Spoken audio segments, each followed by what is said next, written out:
Ya, titip ilmu dalam Aura Pagi setiap 6.30 pagi di Sarawak FM. Jadi pagi tu kita nak bersama dengan Al-Fadil Ustaz Awang Nib Zuhairi bin Awang Ahmad. Dah di talian waktu tu. Hello, Assalamualaikum Ustaz. Waalaikumsalam warahmatullahi taala wabarakatuh. Ya, apa khabar Ustaz, sihat? Alhamdulillah. Alhamdulillah. Sihat. Syukur. Okey Ustaz, pagi tu dengan kita nak berkongsi berkaitan dengan 5 tips kesejahteraan. Macam ni bunyinya. Silakan Ustaz. Baik, terima kasih Lin. Assalamualaikum warahmatullahi wabarakatuh. Bismillahirrahmanirrahim. Sallallahu alaihi Muhammad. Pagi ini dalam kesempatan yang ringkas ini kita nak kongsilah dengan para pendengar yang dirahmati Allah Subhanahu Wa Taala berkaitan dengan 5 perkara ataupun 5 tips yang berkaitan untuk kesejahteraan hidup kita. Sebenarnya dalam hidup kita, dalam Al-Quran, dalam Islam itu sendiri, bukan setakat 5 ini saja yang wajar dan yang perlu dilaksanakan untuk mencapai kesejahteraan itu. Tetapi pada kali ini kita nak kongsikan 5 tips inilah agar kita bersentiasa beringat bahawa kehidupan kita ini matlamatnya 2, iaitu hasanah dunia dan hasanah akhirat. Jadi nak capai kedua-dua hasanah ini, kesejahteraan dunia dan kesejahteraan akhirat ini, kita kena lakukan banyak amal ibadah, kena banyakkan melakukan kebaikan dan seumpamanya. Dan antara perkara yang perlu kita lakukan sebagai seorang mukmin untuk mencapai kesejahteraan di dalam hidup, bukan setakat hidup di dunia itu sendiri, tetapi juga hidup di akhirat itu nanti, insya-Allah. Yang pertamanya, sebagai orang mukmin, kita kenalah sentiasa bertaubat.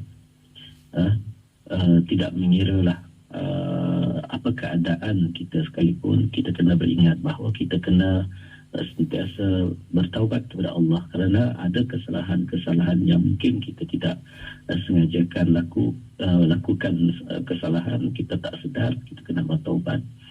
Apatah lagi perkara-perkara yang dilakukan itu kita sedar bahawa itu merupakan satu pelanggaran terhadap perintah Allah Subhanahu Wa Taala.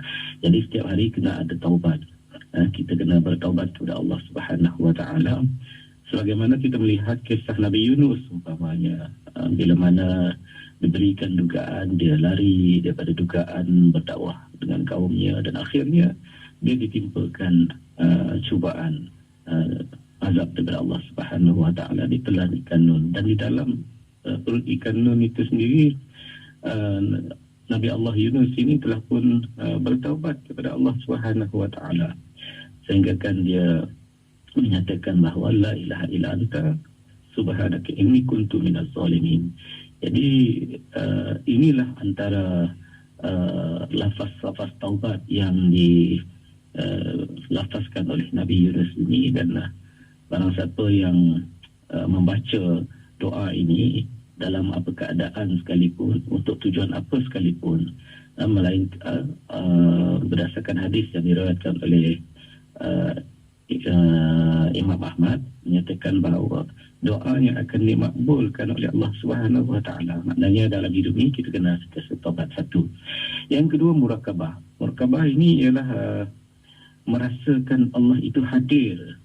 Kita tak nampak Allah, tapi kita merasakan Allah itu hadir dalam diri kita, hadir dekat dengan kita. Jadi kita nak melakukan sesuatu perkara pun rasa ketakutan, sebab ada orang, ada yang mengawasi kita, ada yang mengawasi. Bila ada orang yang ada pengawas yang mengawasi kita, jadi kita merasakan ketakutan untuk melakukan sesuatu yang bertentangan dengan ajaran Allah Subhanahu Wa Taala. Berkata hadis Nabi sallallahu alaihi wasallam dalam beribadah umpamanya, kenalah kamu beribadah kepada Allah seolah-olah kamu melihatnya, dan sekiranya kamu tidak melihatnya, maka dia melihat kamu. Jadi apa sahaja gerak-geri yang kita lakukan, Allah perhatikan. Maknanya bahawa kita kenalah berhati-hati dalam kehidupan. Jangan kita duduk seorang, kita rasa tak ada orang yang nampak, kita buatkan satu pelanggaran terhadap perintah Allah Subhanahu Wa Taala. Pasti Allah akan lihat itu. Kita kena tekankan dalam diri kita bahawa setiap gerak-geri kita diperhatikan oleh Allah Subhanahu Wa Taala. Yang ketiga ialah muhasabah. Muhasabah ini ialah menghisab diri ataupun menilai diri, sejauh mana kita telah melakukan kebaikan, sejauh mana telah melakukan kemaksiatan. Umpamanya kita nilai diri kita balik. apa yang telah berlaku. Dan bila menilai diri kita baik balik ini, kita akan melihat, oh kalau aku banyak salah, maka kenalah kembali untuk bertaubat kepada Allah Subhanahu Wa Taala. Sayyidina Umar menyatakan, hasibu anfusakum qabla an tu'asabu. Nilaikanlah diri kamu sebelum kamu dinilaikan oleh Allah Subhanahu Wa Taala di hari akhirat nanti, insya-Allah. Yang keempat ialah mujahadah.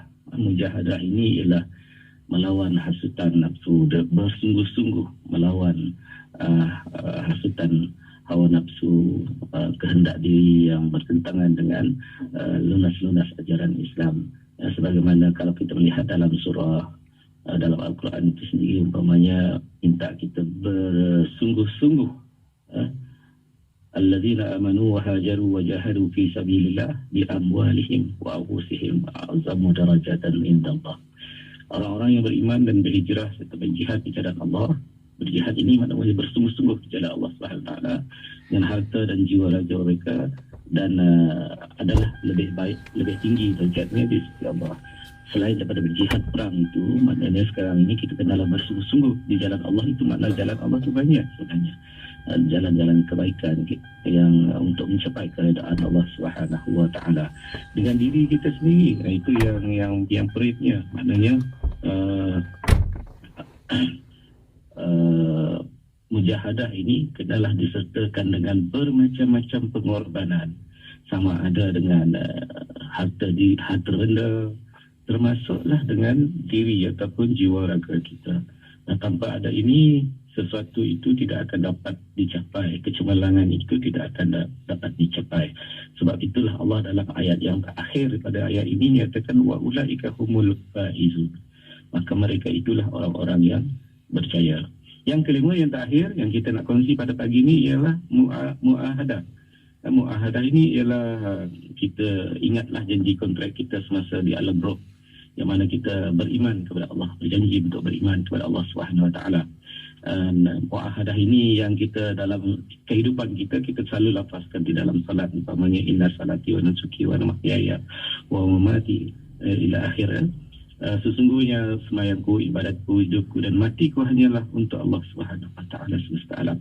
Ini janji ikrar kita kepada Allah Subhanahu Wa Taala, maka kena tunaikan janji ini.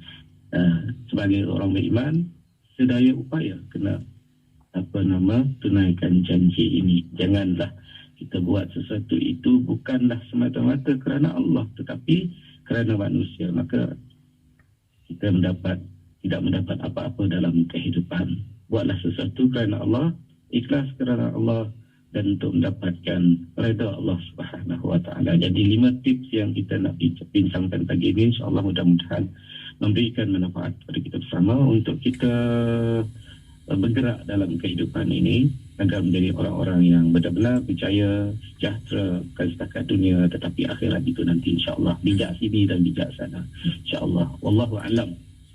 Baik, terima kasih banyak Ustaz untuk perkongsian pagi itu. Assalamualaikum. Waalaikumsalam warahmatullahi.